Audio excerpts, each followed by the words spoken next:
तर पहा, आज आपण पाहणार आहोत कफदोष. जेव्हा कफदोषाचा एलओक्यू विचारला जातो, तेव्हा त्यामध्ये काय काय विचारलं जातं? तर बघा, निरुक्ती, पर्यायी नावे, पांचभौतिक संघटन, सामान्य स्थाने, कफदोषाचे गुण, कफदोषाचे प्राकृत व विकृत कार्य, कफदोषाचे प्रकार, त्यामध्ये स्थाने आणि कार्य, आणि कफवृद्धी आणि कफक्षय. तर चला आपण सुरुवात करूया कफदोषाला. तर पहा, निरुक्ती.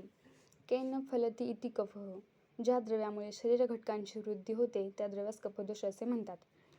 तर कफदोषाची पर्यायी नावे आहेत श्लेष्मा आणि बलास. तर श्लेष्मा आहे तरी काय? श्लीष्य अलिंगने. जे द्रव्य शरीर घटकांना जोडून ठेवते त्या द्रव्याला श्लेष्मा असे म्हटले आहे. तर बलास. बलास या शब्दाचा अर्थ आहे बल किंवा वजन असा आहे. तर कफदोषाचे पांचभौतिक संघटन पृथ्वी व जल आहे. अंबः पृथ्वीभ्याम श्लेष्मा अष्टांग संग्रह सूत्रस्थान 20/1. पृथ्वी व जल हे काय करतात? शरीराला स्थिरत्व प्राप्त करून देतात.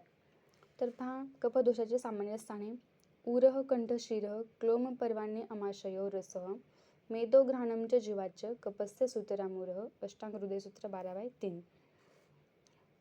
ते दोषः व्यापिनो अपि रुणाभ्योर धौम्य ऊर्ध्व संशया.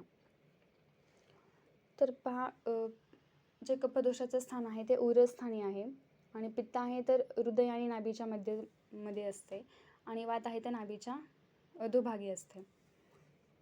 तर कफदोषाचे गुण आहेत स्निग्ध शीतो गुरुर्मंद श्लक्ष्ण मृत्सन स्थिर कफः अष्टांग हृदयसूत्र 1/11. तर स्निग्धची व्याख्या काय आहे? क्लेदने स्निग्ध हा शरीरातील आर्द्रता टिकवली जाते. तर पहा, कफदोषाचा दुसरा गुण आहे गुरु. कफदोषाच्या गुरुगुणामुळे शरीराला वजन प्राप्त होते. आणि मंद गुणामुळे शरीराला स्थिरता प्राप्त होते. गुरु आणि मंद हे परस्पर आकर्षण गुण आहेत. तर पहा, शीतची व्याख्या काय? स्तंभने हिमः. स्तंभने म्हणजे तरी काय? नियंत्रण. कफदोषामधील जल महाभूतामुळे कफाचा शीतगुण शरीरामधील उष्णतेचे नियंत्रण करतो, आणि झीज कमी प्रमाणामध्येच होते. तर आपण पाहिलं, शीतगुण हा वात दोषामध्ये सुद्धा आहे आणि कफदोषामध्ये सुद्धा आहे. तर पहा, कफदोषाचा श्लक्ष्ण गुण. तर श्लक्ष्ण व्याख्या आहे रोपणे श्लक्ष्ण हा झीज झालेल्या नष्ट झालेल्या धातूंची पुनर्निर्मिती करणे असा रोपण या शब्दाचा अर्थ आहे. तर पहा, पिच्छिल, लेपने पिच्छिल हा बुळबुळीतपणा म्हणजे पिच्छिल गुण होय. फुफ्फुस, हृदय, आमाशय, आंत्र या अवयवांच्या हालचाली पिच्छिल कफामुळे सहजपणे होतात. मृत्सून म्हणजे काय? चिकटपणा, स्टिकीनेस. हा गुण पिच्छिल गुणाबरोबर राहून शरीरलेपनाचे कार्य करून नासा, मुख, आमाशय, फुफ्फुस आदींचे बाह्य अपायकारक घटकांपासून संरक्षण करतो. म्हणजे पहा, आपण जेव्हा ॲटमॉस्फिअरमधली एअरमध्ये घेतो तेव्हा ते बाहेरचाच पदार्थ आहे ना, म्हणून तो मध्ये घेतला जातो. तर त्याचा मृत्सून हा म्हणजे अपायकारक घटकांपासून आपलं संरक्षण करतो. स्नेहन काय आहे? धातूंची झीज कमी होते. रोपण म्हणजे झीज भरून काढतो.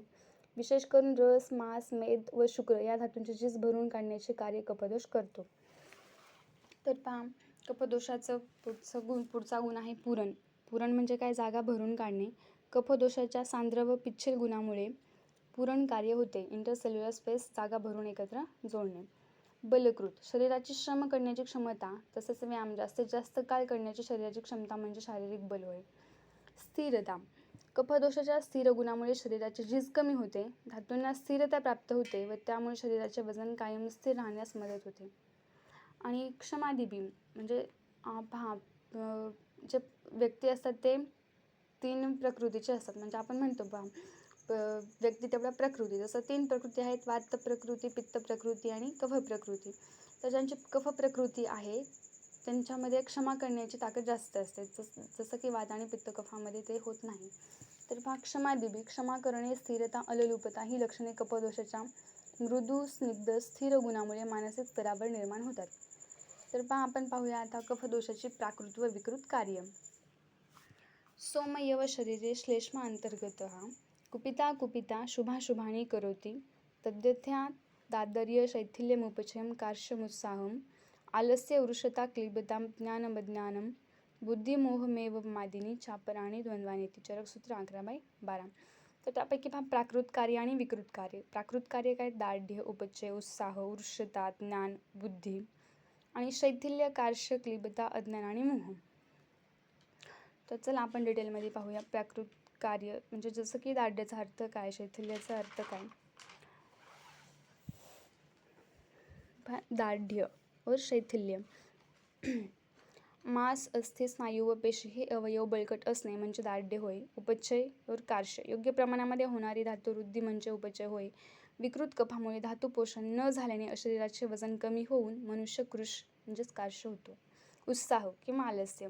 उत्साह हे कार्य कफाच्या प्राकृत स्थितीवर अवलंबून आहे. काम करण्याची इच्छा असणे व त्यानुसार प्रयत्न करणे म्हणजे उत्साह होय. आणि त्याच्या उलट जेव्हा कफदोष विकृत अवस्थेमध्ये असतो तेव्हा आलस येतो. वृषता किंवा क्लिबता. प्राकृत कफामुळे शुक्रधातूचे पोषण उत्तम होऊन शुक्राचे गर्भोत्पादन हे कार्य प्राकृत असण्याच्या कार्याला वृषता म्हटले आहे. या उलट गर्भोत्पादन क्षमता कमी होणे म्हणजे क्लिबता होय.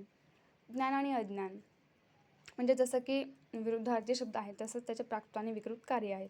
तर ज्ञान, प्राकृत कफदोषामुळे मनाला इंद्रियामार्फत योग्य विषयाचे आकलन होण्याची प्रक्रिया म्हणजे ज्ञान होय. तर विकृत कफामुळे मनामध्ये रजोगुण वृद्धी होऊन अयोग्य विषयाचे आकलन होणे म्हणजे अज्ञान होय. तर पहा बुद्धिमोह. कफदोषाच्या स्थिर गुणामुळे योग्य निर्णय घेण्याची क्षमता असणे म्हणजे बुद्धी होय. पहा आपण जेव्हा योग्य निर्णय घेतो तेव्हा कफदोषाचा कोणता गुण असतो? स्थिर गुण. अयोग्य विषयांकडे मन आकर्षित होण्याच्या प्रक्रियेस मोह म्हणतात. तर पहा आपण आता पाहूत कफदोषाचे प्रकार. तर कफदोषाचे प्रकार आहेत 5. जसं की वाताचेही 5 प्रकार होते आणि पित्ताचेही 5 होते. तर चला आपण पाहूया कफदोषाचे प्रकार. अवलंबक, क्लेदक, बोधक, तर्पक, श्लेष्कत्व, भेदे, श्लेष्मा. तर चला अवलंबक कफ. आता याची स्थाने कोणती आहेत? उरस्थत्रिक संधारणम आत्मवीर्यन अन्नरस सहितेनम हृदयावलंबन करोती. तर बघा उरस्थानातील अवलंबक कफाचे वैशिष्ट्ये. आता अवलंबक कफाचं जे स्थान आहे ते आहे उरस्थान. तर अवलंबक कफाचे वैशिष्ट्ये पाहूया. उरस्थान कफदोषाचे प्रमुख स्थान आहे. उरस्थानामध्ये कोणकोणते अवयव येतात? हृदय, फुफ्फुस, कंठनाडी, स्वरयंत्र या महत्त्वाच्या अवयवांचा समावेश होतो. उरस्थानामध्ये प्राण, उदान, व्यानवायूचे कार्य सतत चालू असते.